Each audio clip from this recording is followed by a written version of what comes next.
माझी हमी है मझवार हमी है केवट बिंद कहार हमी है कि बीच मजदान फंसी नैया के उतारनहार हमी है उतारनहार हमी। मैं तो यही कहूँगा कि डॉक्टर साहब फिनिश। आरक्षण क्यों नहीं देंगे? बिल्कुल देंगे, और आरक्षण हम लोग आंख में आंख डाल के। आरक्षण 2022 में नहीं तो 2027 में मिलेगा, अपनी कलम से मिलेगा, हम किसी के भरोसे नहीं। वीआईपी पार्टी जिंदाबाद।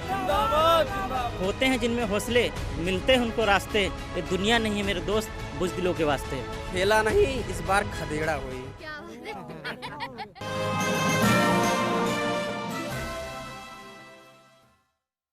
नमस्कार, मैं आमिना और आप देख रहे हैं यूएनएन। जैसा कि आपको पता है कि हम यूपी विधानसभा चुनाव का जो एक एक रैली हो या फिर एक एक कार्यक्रम उसको कवर कर रहे हैं। और वीआईपी पार्टी की बात करें तो वीआईपी पार्टी की भी शुरू से ही कवरेज हमारे चैनल पर आप देख रही होंगे। और आज वीआईपी पार्टी का ही एक सभा थी जिसको हम लोग जो है कवर करने आए, जहाँ पर हमारे साथ तमाम वीआईपी के ही जो है कार्यकर्ता, नेता, पदाधिकारी मौजूद है। और युवा मोर्चा के जो राष्ट्रीय अध्यक्ष हैं वो भी हमारे साथ मौजूद हैं। जो जोनल जो बना दिए गए प्रदेश अध्यक्ष वो भी हमारे साथ युवा मोर्चा के इंजीनियर हरिओम निषाद जी हमारे साथ मौजूद हैं।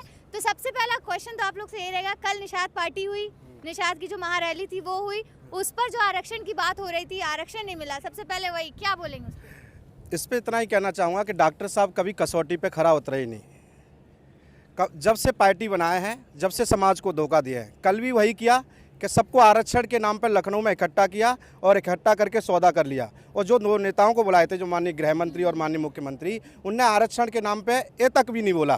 तो आरक्षण मांगने से नहीं मिलेगा, उसके लिए हमें लड़ा जाएगा। वो सन ऑफ मल्ला माननीय मुकेश सहनी जी और वीआईपी पार्टी के नेतृत्व में मिलेगा। और ये जो विधानसभा का चुनाव है 2022 का, इसमें पता चल जाएगा भाजपा को, जब वो सीट हारेगी ना 70-80 सीट, जब उसको याद आएगा कि निषादों को अगर आरक्षण दे देते तो शायद इसका खामियाजा हमको नहीं भुगतना पड़ेगा। और 2024 में जब लोकसभा में पहुंचेंगे, जब हम अपनी खुद कलम से लिखेंगे और सन ऑफ मल्ला माननीय मुकेश सहनी जी जब बैठेंगे संसद भवन के अंदर, तो वहाँ से हम खुद अपने आप आरक्षण लिखेंगे, इसमें कोई दोहराई नहीं है। वीआईपी पार्टी तो जो धोखा हुआ था, वीआईपी पार्टी माननीय मंत्री मुकेश सहनी।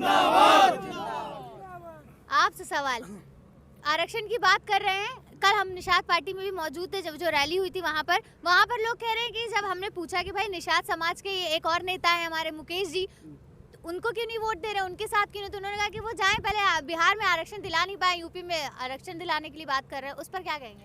सिर्फ इतना कहना चाहता हूँ कि अगर वो कह रहे हैं कि बिहार में क्यों नहीं दिला पाए, तो इस समय उनकी जो केंद्र में भी सरकार है और यूपी में भी पूर्ण बहुमत की सरकार है, तो डॉक्टर साहब जो है वो क्यों नहीं कर रहे हैं? अगर वो इस तरह से अगर कह रहे हैं तो वो ये समाज के साथ धोखा कर रहे हैं। और कल तो उन्होंने बेच ही डाला है, अपने आप को भी बेच डाला है और अपने परिवार को भी बेच डाला है और अपने समाज को भी बेच डाला है।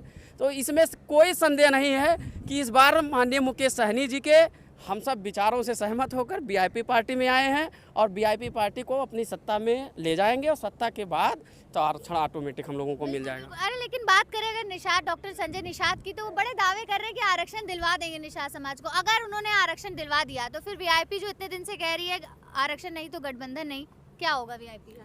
देखिए, मैं आपको बता देना चाहता हूँ, माननीय मंत्री सन ऑफ मल्ला मुकेश सहनी जी आए हैं और पूरे आशा और विश्वास के साथ आए हैं, क्योंकि हम लोग मल्ला निषाद केवट कम्युनिटी से हैं। चूँकि मैं डॉक्टर मिथिलेश मझवार हूँ, मैं आपको बताना चाहता हूँ कि माझी हमी है मझवार हमी है केवट बिंद कहार हमी है, ये बीच मजदान फंसी नैया के उतारनहार हमी है उतारनहार हमी है। तो रही बात आरक्षण मांगने से, तो मांगने से नहीं मिलता, छीनने से मिलता है। चूँकि मैं छीना और अक्षर लिया और अक्षर से मैं सुरक्षित सीट टुंडला विधानसभा से चुनाव भी लड़ा, और मेरे चुनाव लड़ने से वहाँ पे समाजवादी पार्टी हारती है और भारतीय जनता पार्टी जो कि मेरा चुनाव लड़ने पे पर्चा खारिज कराने में भी लगी रही। लेकिन अगर कहते हैं ना कि होते हैं जिनमें हौसले मिलते हैं उनको रास्ते, ये दुनिया नहीं है मेरे दोस्त बुज़दिलों के वास्ते। वीआईपी पार्टी जिंदाबाद, वीआईपी पार्टी जिंदाबाद, माननीय मंत्री मुकेश सहनी। हमारे जो संतोष जी हैं वो भी मौजूद है, इनसे बात करेंगे। इनसे बड़ा ही आपसे जो बड़ा नॉर्मल क्वेश्चन है जो पिछले काफ़ी दिनों से चर्चा में है, क्योंकि विधानसभा नज़दीक है चुनाव और उसमें गठबंधन की बातें बहुत हो रही हैं कि जो बड़ी प्रमुख पार्टियां हैं वो छोटे दलों के साथ या नए दलों के साथ गठबंधन कर रही है। वीआईपी का अभी तक के कोई ऐसा ऐलान नहीं हुआ, कोई ऐसी न्यूज़ नहीं आई कि गठबंधन किसके साथ करेगी। क्या करेगी गठबंधन? अगर करेगी तो किसके साथ?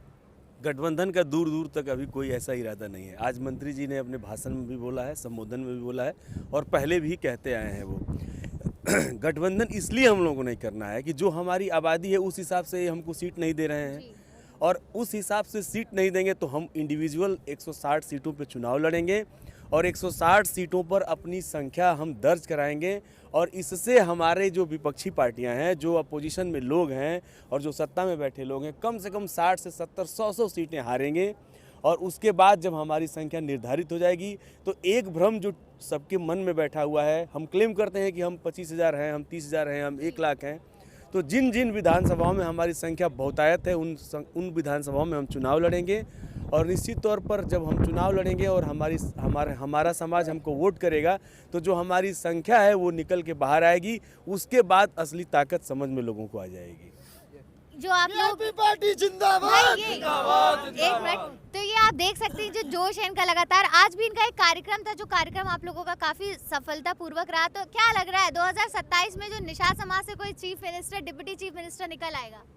खेला नहीं, इस बार खदेड़ा हुई। क्या तो खेला खदेड़ा सब तो होगा है।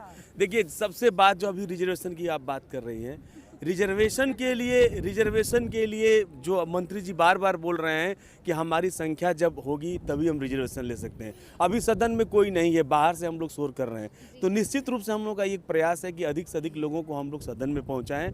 वहां जाकर हमारी वकालत करने वाले लोग जब बनेंगे तो ये आरक्षण क्यों नहीं देंगे, बिल्कुल देंगे, और आरक्षण हम लोग आँख में आँख डाल के लेंगे, ये निश्चित है। कुछ आप कहना चाहेंगे? मैं तो यही कहूँगा कि डॉक्टर साहब फिनिश, भाजपा ने फिनिश कर दिया उनको। उनका ही जो समाज का जो मुद्दा था, लोगों को बुलवा करके और समाज के आगे ही उनको धोखेबाज साबित करवा दिया। और भाजपा जो उद्देश्य समझ रही है कि डॉक्टर साहब को ख़त्म करके और समाज का वोट मिल जाएगा, ऐसा कुछ नहीं है। यहाँ पे सनोम मल्ला मुकेश सहनी जी आ चुके हैं, वीआईपी एंट्री पूरी तरीके से आपने देखा था 2 जुलाई को, और समाज उनके साथ भरोसा टिका चुका है और उनको पता है कि हक हिस्सा अधिकार मान सम्मान बिकने से नहीं मिलता। 2018 में साइकिल में बिके, 19 में बिके, आज वो कहाँ वकालत कर पा रहे हैं ढंग से समाज की। अगर वकालत कर रहे होते तो बोल रहे थे कि यहाँ पे सबकी सब मालिक बैठे हुए हैं। अगर मालिक का अगर उनके कहने पे आरक्षण दे देते तो हम समझते।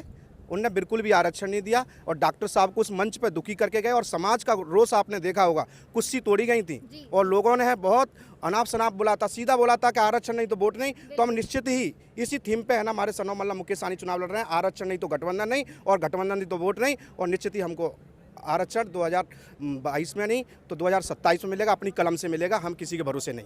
वीआईपी पार्टी जिंदाबाद। तो भाई आप ये देख सकते हैं कि वीआईपी के कार्यकर्ता थे, वीआईपी के पदाधिकारी मौजूद है, जिन्होंने साफ कह दिया कि भाई इनका कोई गठबंधन का इरादा फिलहाल तो नहीं है। हम अकेले ही, जैसे कि शुरू से कहते हुए आ रहे हैं, किंग नहीं बनेंगे तो किंग मेकर जरूर बनेंगे। तो फिलहाल जैसी भी अपडेट रहेगी इस पार्टी को लेकर हम आप तक पहुंचाते रहेंगे, इसलिए देखते रहिए UNN।